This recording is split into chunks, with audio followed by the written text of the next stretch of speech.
You'd think I was crazy if I said I went back to Twain Island for even one more night. It's okay to admit it. You'd be right. But I have to admit something too. I suffer from a case of curiosity. I can't help but stick my nose in strange business.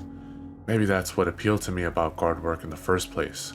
The idea of seeking out trouble. It seems like all those hours behind the desk weren't able to wipe it out. It also helped that they asked me to cover a day shift this time. Eric called out sick, which seemed to me way safer than another graveyard shift. Maybe it's childish to feel that way, like I'm a little kid who's scared of the dark. But at least in the daytime I can see what's coming at me. Not to mention I wouldn't be alone on the island during the day. I might even get some answers about what was going on out there if I spied around, talked to the right people, asked the right questions.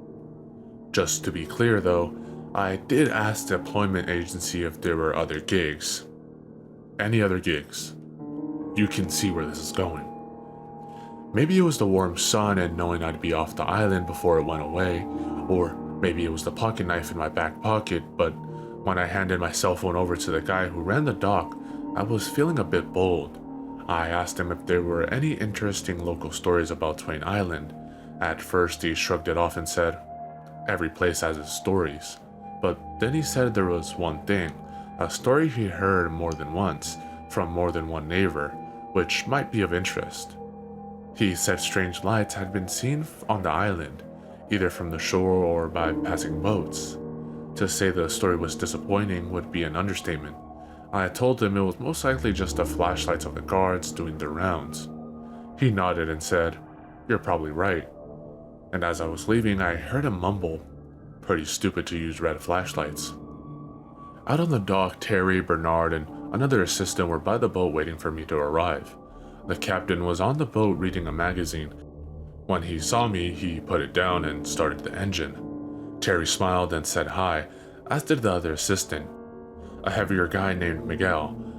As always, Bernard was a creep and said nothing. That was until we got out on the open water and Terry started making some small talk. "So you can't stay away, huh?" she asked. What can I say? Apparently, I needed this money stuff to live. She laughed. I was feeling pretty good about myself until Bernard chimed in. "That's not all you get out of it," he said. I couldn't stand this guy any longer. I leaned past Terry and asked him what his problem was. "Night shifters," he said. "Look around," I told him. "I'm working a day shift." "You're still a night shifter." He didn't even want to look me in the eye. I wanted to punch him in his, but Terry got involved and asked what was bothering him. He started spouting some bullshit about fetishes and fascinations with death and all this stuff that he knew a little too much about. Miguel just shook his head and laughed at what Bernard was saying, but Terry, to her credit, did her best to defuse the little creep. By the time we docked, he was calmer but still not looking my way, which was fine by me. Before he walked off, he turned back to me and said, "Do whatever you want to the bodies, just stay away from me." Terry must have seen that I was about to pounce on him. She got in front of me and pulled me in the other direction, saying she needed some help carrying some heavy boxes. She was clearly appealing to my ego. I decided to drop it. The little idiot wasn't about to ruin my chances with a cute girl. That would be letting him win. As we walked to the main research building, I realized Dr. Christensen hadn't come over with us. Terry explained that he usually comes over alone whenever he decides to start his day, and her saying that reminded me of the conversation I had with him the other night about missing the last boat. "If I call out for another comes," he'd said. Terry laughed and said it sounded like something an egomaniac like him would say. I was digging her more and more by the minute. We entered the research building and continued down the hall. "Sorry about Bernard," she said. "Forensics attracts the occasional weirdo." "Is that what brought you to it?" I joked. "Actually, it was because my brother died." "Oh, shit."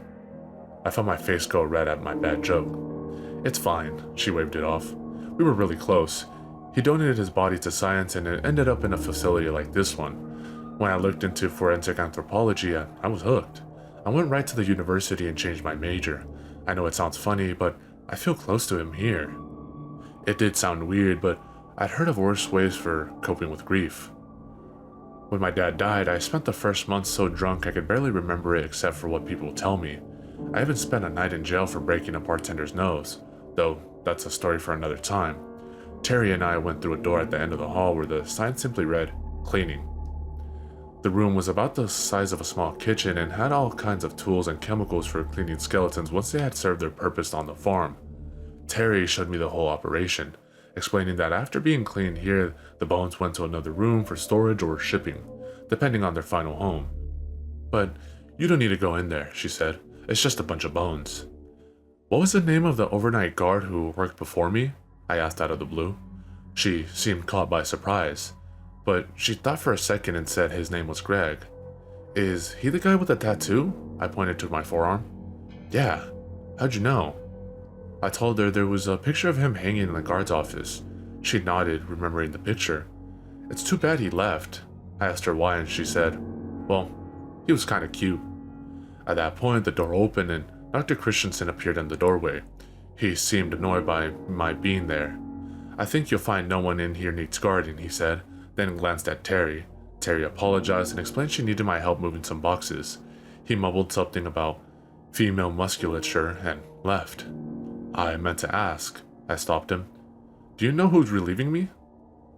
"It was my understanding you are." That meant a double shift. Nobody had said anything about that. "Is that a problem?" I guess I could use the money." "As long as it suits your needs." After he left, I turned to Terry. "I guess forensics attracts a few assholes too." Her face stiffened. She said, "He's my father." My jaw must have dropped to the floor. Then she said, "Just kidding." We both laughed, a great feeling after all the stress and creepiness of the past week. I asked her where the boxes were she needed help with. "What boxes?" She smiled at me on her way out. For the first time, I was happy I came back to the island.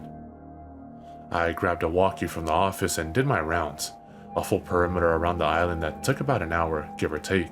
Everything was fine, of course, and in the daylight, it was almost an enjoyable time, like a normal brisk walk on a rocky shore. At the high point of the island, I even tried to look down below for the cave opening, but the tide was too high. I was starting to think Eric made that up anyways. Along the way, I only saw one body, in a cage near the shore, probably studying the effects of the ocean water or something like that. I stopped looking when I saw what was crawling out of its ear. When I got back to the guard's office, I stepped inside and looked around. Nothing out of place, quiet. Just when I was about to sit down, I glanced into the break area, the corkboard, the photo. Greg smiling awkward into the camera. Greg, who might still be on this island, but not smiling, not alive.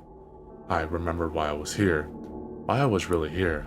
This time, it wasn't for the paycheck. In case I don't come back, I wrote all this down to let you know that I'm going out right now, and I'm going to get some answers. My first stop, that storage room.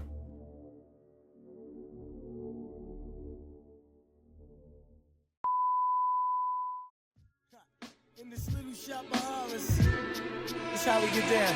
Yeah, enter the projects on the prairie, scary. Greet you at the gate with Bloody Marys. Blood, a rail full of blood.